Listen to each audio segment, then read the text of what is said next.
तो hello everyone, welcome and आज हम जो है पॉलिटी का एक नया टॉपिक करने वाले हैं, दैट इज डीपीएसपी। सो चलिए हम स्टार्ट करते हैं आज का टॉपिक, दैट इज डीपीएसपी मतलब directive principle of state policy. Right.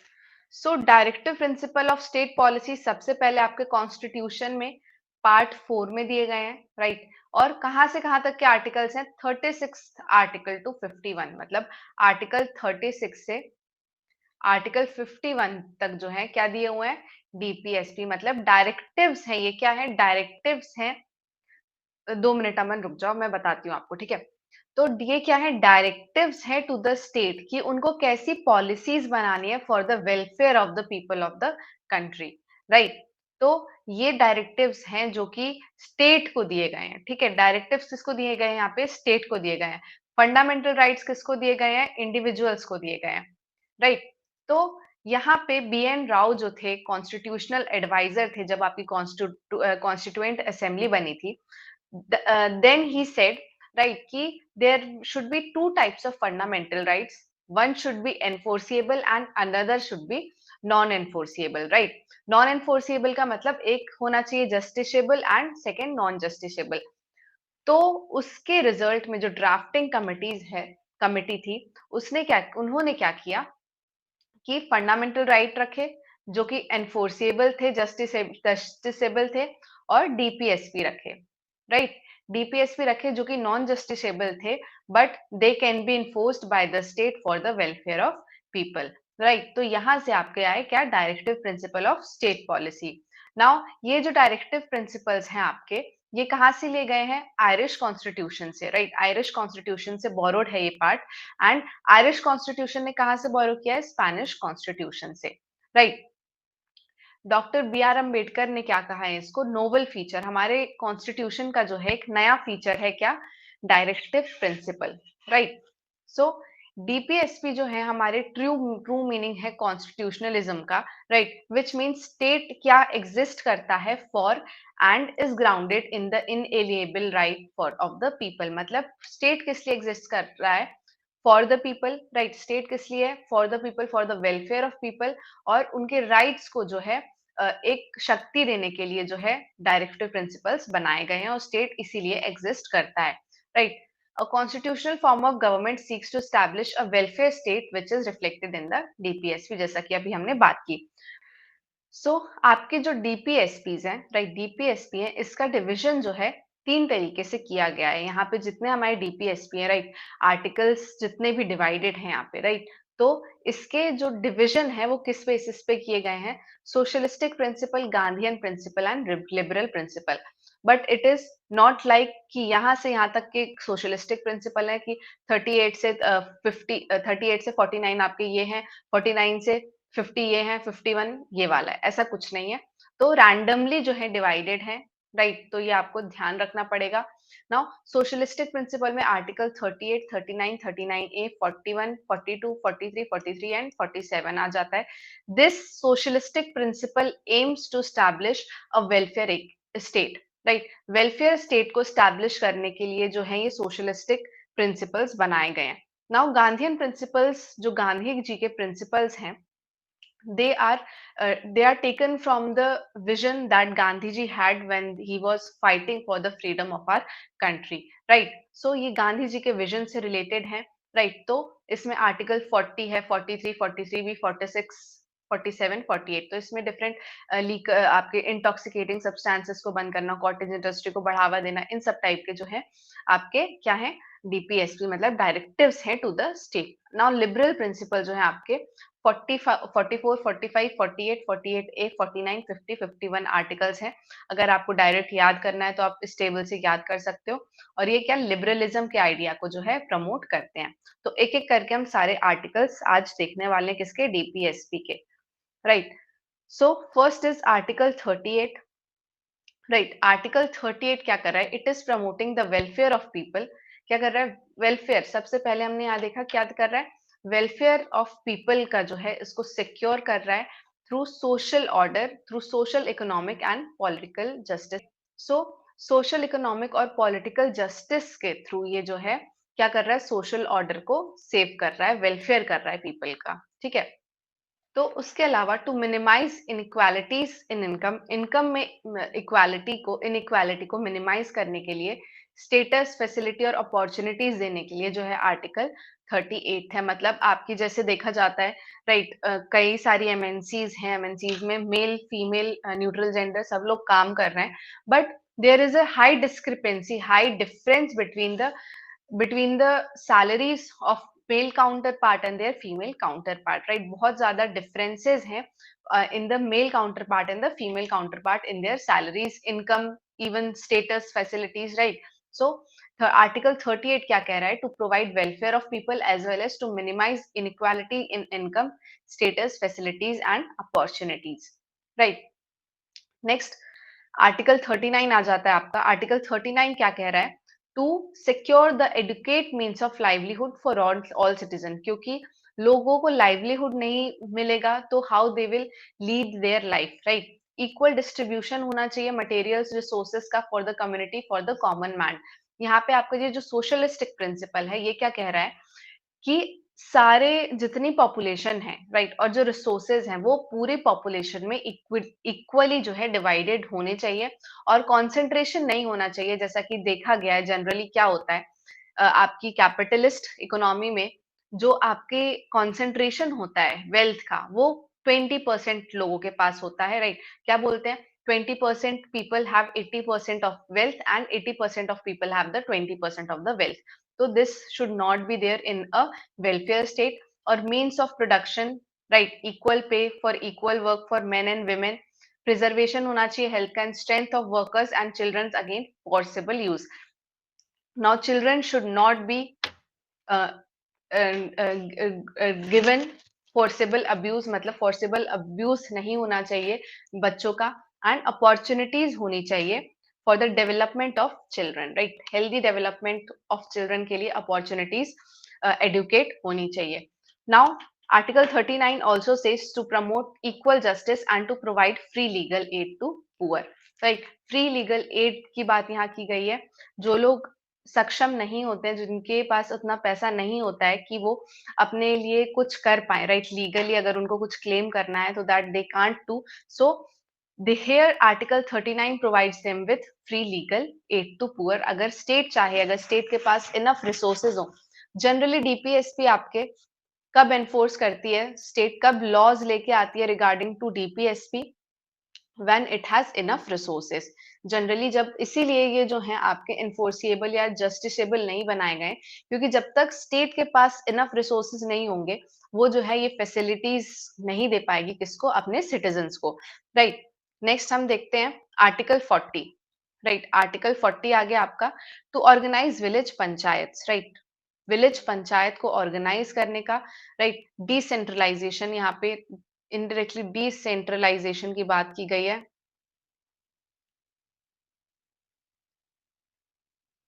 Right. Decentralisation की बात की गई है, to organise village panchayat and endow them with necessary powers and authority to enable them function as unit of self government, कि they should have enough resources, right, financial resources, they should have administrative powers, right. तो ताकि वो जो है अपने आप को work करवा सके for the welfare of their community, to to facilitate them as to work as self government, right. और आपके 73rd और 74th अमेंडमेंट, मतलब पंचायती राज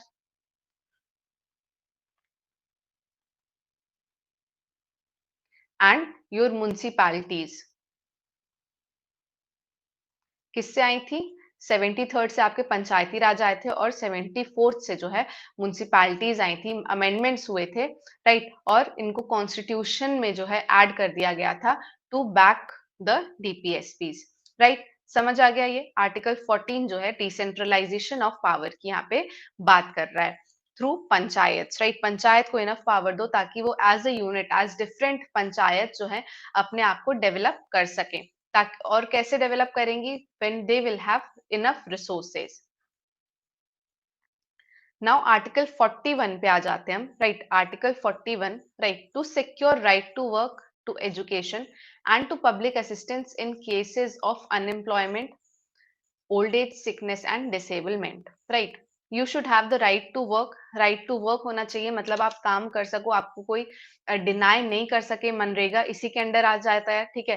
राइट टू एजुकेशन है, राइट। राइट टू एजुकेशन आपका किससे ऐड हुआ है? फंडामेंटल राइट्स में। बताओ कौन सा आर्टिकल जो है आपको राइट टू एजुकेशन दे रहा है इन फंडामेंटल राइट्स?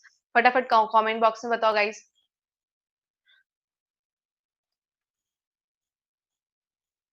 जल्दी बताओ, राइट टू एजुकेशन कौन से आपके आर्टिकल में है फंडामेंटल राइट्स में?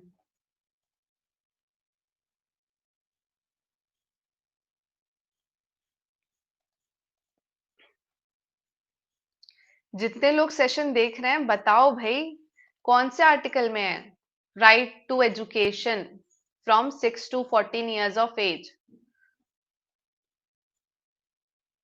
एग्जैक्टली, प्रहलाद राम। और लोग बताओ, एक ही बच्चे को पता है, अभी हमने पढ़ा था। नो अमन, गलत है, थोड़ा सा सोचो। रिवाइज नहीं कर रहे हो क्या तुम लोग? रिवाइज नहीं करोगे तो कैसे काम चलेगा? रिवाइज करना जरूरी है। बताओ बताओ बताओ फटाफट। सनी, विपिन, अभय, फटाफट बताओ। Raju, everyone who's in class have to answer this question. नहीं बताओगे तुम लोग? सो आर्टिकल 21A जो है, चलो कोई बात नहीं। आर्टिकल 21 जो है वो क्या प्रोवाइड कर रहा है आपको? Right to education from 4 years to 14 years, sorry 6 years to 14 years, right. So now article 14 हमने देख लिया यहाँ पे। It is used as guiding principle for various social sector scheme such as social assistance program, right to food security, old age pension scheme. तो यहाँ पे आपको जो दिया है, राइट, यहाँ पे पब्लिक असिस्टेंस चाहिए इन केसेस ऑफ अनएम्प्लॉयमेंट। आपको अनएम्प्लॉयमेंट अलाउंसेस मिलते हैं कई जगहों पे, राइट, अनएम्प्लॉयमेंट अलाउंसेस मिलते हैं। तो ये जो स्कीम्स स्टार्ट होती हैं वो किसके बेसिस पे स्टार्ट होती हैं? डायरेक्टिव प्रिंसिपल के बेसिस पे, राइट। ओल्ड एज स्कीम्स होती हैं आपकी, राइट। उसके अलावा सिकनेस के लिए भी स्कीम्स होती हैं, डिसेबल पर्सन के लिए भी स्कीम होती है। तो ये जो है आर्टिकल 41 को जो है एनफोर्स करने के लिए ये जो स्कीम्स आती हैं, ये स्टेट या आपका यूनियन लेके आता है, ठीक है। Next is Article 42, right? To make provisions for just and human conditions for work and maternity leave, right? So you should not be working 24 hours a day, right? ऐसे आपको इनह्यूमन कंडीशंस में नहीं रख सकते हैं कि वहां पे हाइजीन ना हो, राइट, खाना खाने का कोई टाइम ना हो। These provision should be just, आपके जो वर्किंग प्रोविजंस हैं वो क्या होने चाहिए? क्या होने चाहिए? वो जस्ट होने चाहिए, ह्यूमन कंडीशंस होने चाहिए कि आप एक डिग्निटी के साथ कहीं काम कर सको। And to maternity leave, right. Maternity leave मतलब क्या होता है? मैटरनिटी लीव उन लोगों को मिलती है those who are having a newborn baby, right. Newborn babies जो जिनके होते हैं, they get a maternity leave, right. Next we will see article 43, right.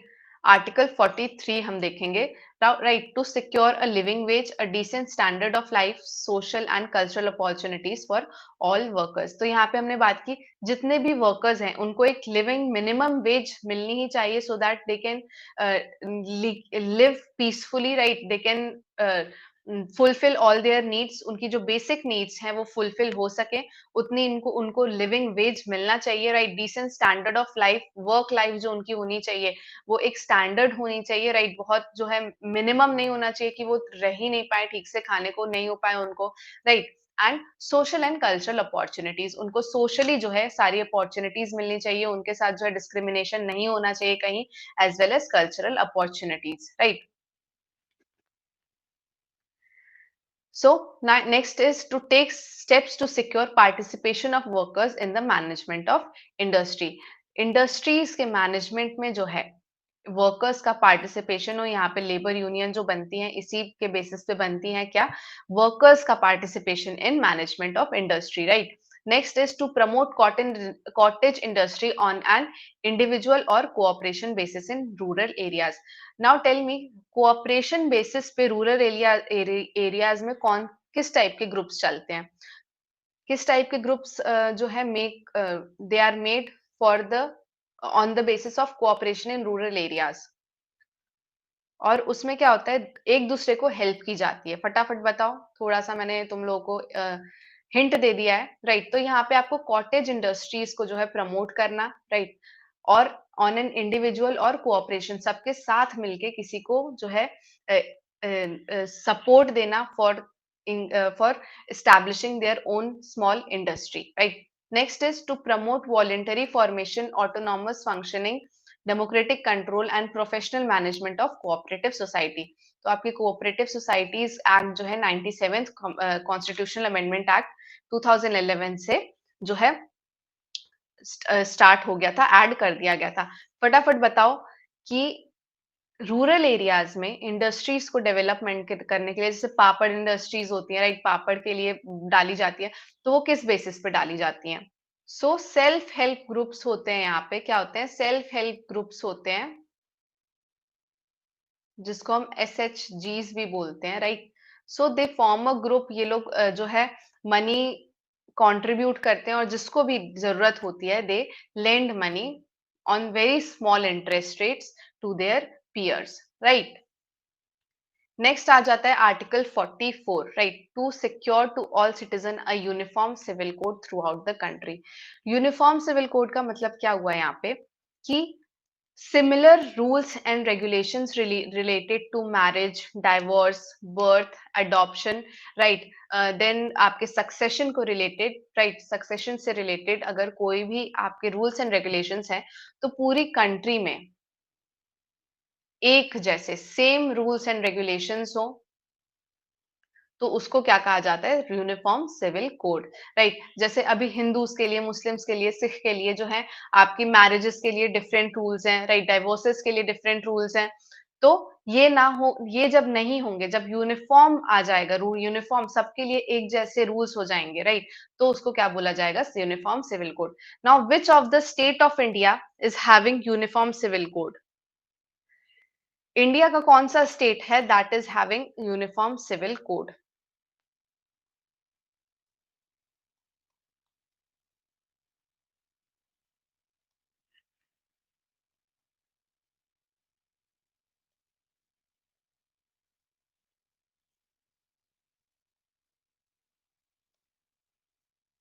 बताओ फटाफट।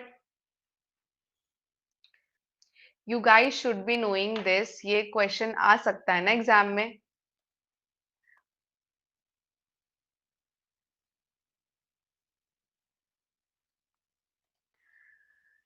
सो गोवा, ठीक है, गोवा ऐसा स्टेट है जहां पे कि यूनिफॉर्म सिविल कोड लगा हुआ है। वहां पे rules and regulations with respect to marriages, divorces, adoption, succession, right, आपकी जितने भी चीजें हैं रिलेटेड टू आपके रिचुअल्स, राइट, तो यहाँ पे जो है सेम है for each and every one. Now article 45 क्या कहता है, to provide early childhood care, right, childhood care जो अर्ली चाइल्डहुड होता है बच्चों का, उसमें उनको पर्याप्त रूप से, राइट, सफिशिएंट रूप से जो है केयर मिले, right, and education for all children until they complete the age of 6 years, right, उन बच्चों के लिए जो 6 years की एज कंप्लीट कर लें तब तक का education, right. Now this was originally, ये ओरिजिनली क्या था आपका, to provide free and compulsory education for all up to 14 years, but आपके आर्टिकल 21A के साथ ही ये फंडामेंटल राइट हो गया, राइट, तो इसको यहाँ पे डीपीएसपी में रखने की जरूरत नहीं थी। तो यहाँ आपके 86 कॉन्स्टिट्यूशनल अमेंडमेंट के साथ आर्टिकल 45 में चेंजेस किए गए और इसको क्या कर दिया गया, to provide early childhood care and education for all until they complete the age of 6। उसके बाद 21 आर्टिकल 21 में आपको 6 to 14 की एज में जो है क्या मिल जा रही है, free and compulsory education, right, आ गया समझ।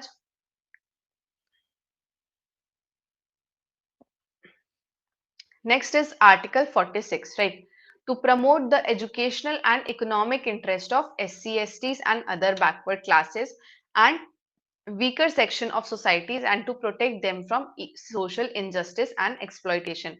क्योंकि जो बैकवर्ड क्लासेस हैं उनको उनके प्रति क्या होता है, सोशल इनजस्टिस होता है और एक्सप्लॉइटेशन, जो एक्सप्लॉइटेटिव टेंडेंसीज हैं वो ज्यादा होती हैं, राइट। सो उनको एजुकेशनली एंड इकोनॉमिकली इतना strong banana that they are not socially injustice and exploitation ना हो उनका, राइट। सो यहाँ पे इंटरेस्ट किसके सेव हो रहे हैं, weaker section, SCs, STs and other backward classes, right, through economic and social development, economic and educational development. Okay, तो हम उसको कल करवा देते हैं, don't worry, right. Right, you are right, Aman सही कह रहे हो, हम उसको कल करवा देते हैं, डोंट वरी।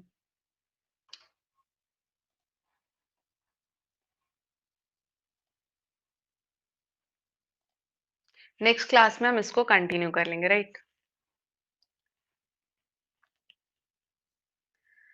सो आपके एजुकेशनल एंड इकोनॉमिक इंटरेस्ट हो जाएंगे SCs एंड STs के save and OBCs and other weaker sections.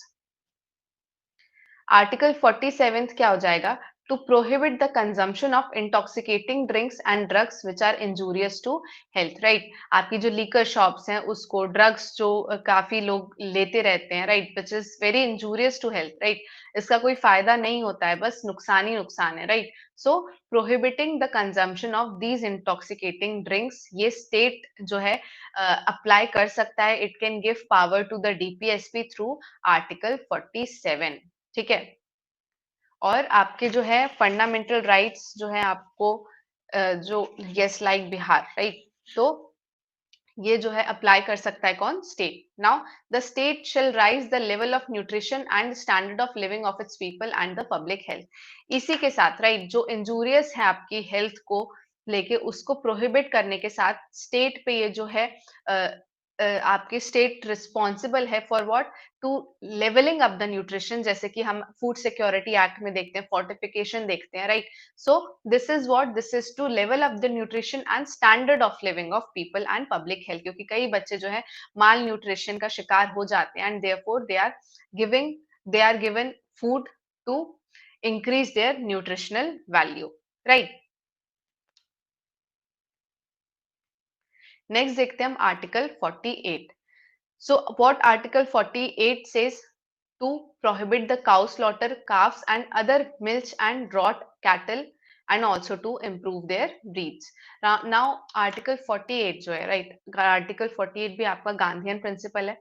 तो इसमें क्या कहा गया है, जितने भी मिल्चिंग एनिमल्स है, जैसे आपके काऊ हो गए, काव्स हो गए, राइट, मिल्चिंग एनिमल मतलब मिल्क प्रोड्यूसिंग एनिमल, या जिसका हम ऐसे यूज करते हैं, right. So to prohibit their slaughter, उनका स्लॉटर रोकने के लिए और उनकी ब्रीड्स जो हैं उनको इम्प्रूव करने के लिए स्टेट रिस्पॉन्सिबल है।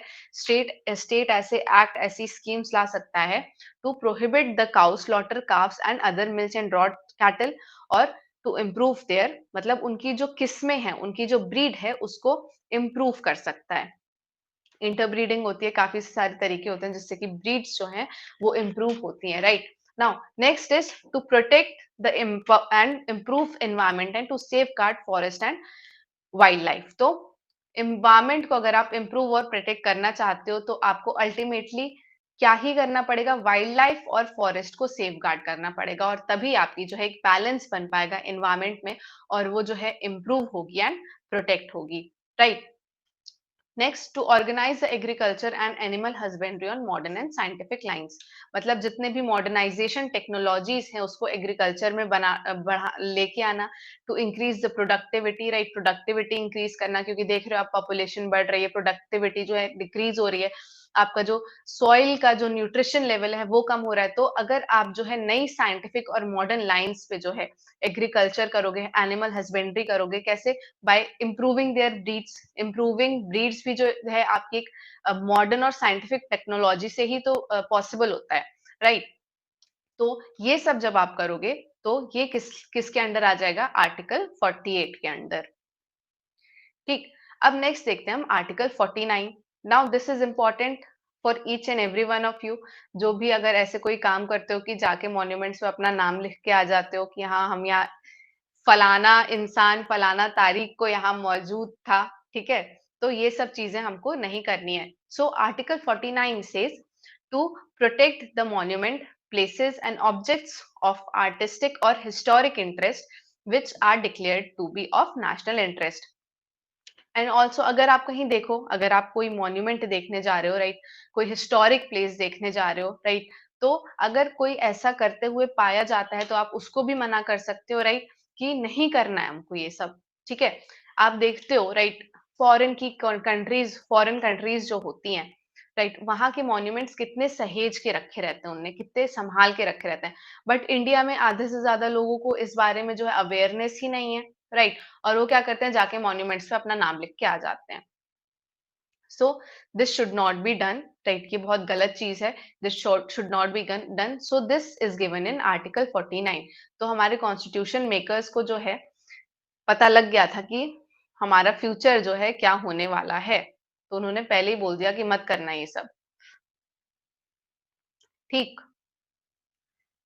सो आर्टिकल 50 देखते हैं, to separate the judiciary from executive in the public service of state. मतलब आपकी जो एग्जीक्यूटिव के थ्रू जो जुडिशरी है उसको सेपरेट करना, राइट। सो जुडिशरी के अलग से जो है एग्जाम्स हो, राइट, जुडिशरी जो है अलग से यहाँ पे अपनी जो है प्लेसेस भरे, राइट, जो वैकेंसीज आती हैं उसको एग्जीक्यूटिव से अलग करना of judiciary in public services of state, right. तो सेपरेशन ऑफ पावर्स का जो है यहाँ पे आपका एंगल आ जाता है, राइट।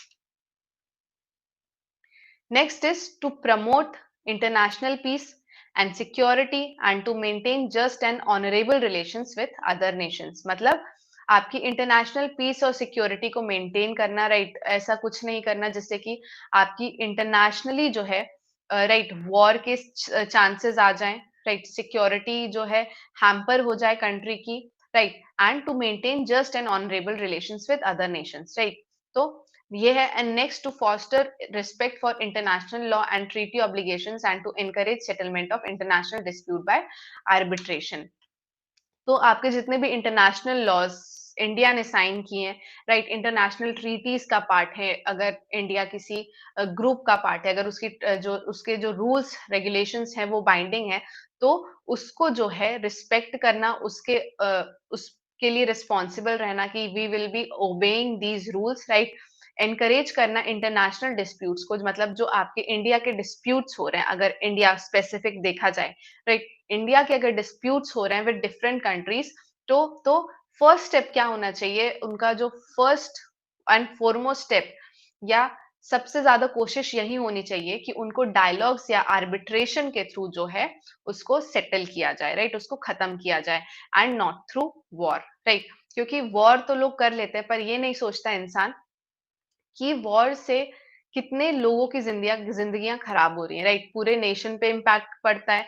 प्लस जो लोग वॉर लड़ने जा रहे हैं उनकी फैमिलीज रहती हैं, वो लोग खुद रहते हैं, तो उन पे कितना इम्पैक्ट पड़ता है, वो चीज नहीं हो, इसके लिए क्या करना है, इंटरनेशनल डिस्प्यूट्स में जो है आपको आर्बिट्रेशन के थ्रू जो है सेटलमेंट करना है, सॉल्व करना है, right. So with this we have completed our DPSP, right. DPSP हमारा कंप्लीट हो गया। नेक्स्ट क्लास हम क्या करेंगे, फंडामेंटल राइट्स पार्ट 2 हमारा रह गया है, राइट। हमने कल फंडामेंटल राइट्स पार्ट 1 किया था, पार्ट 2 नहीं हुआ है हमारा।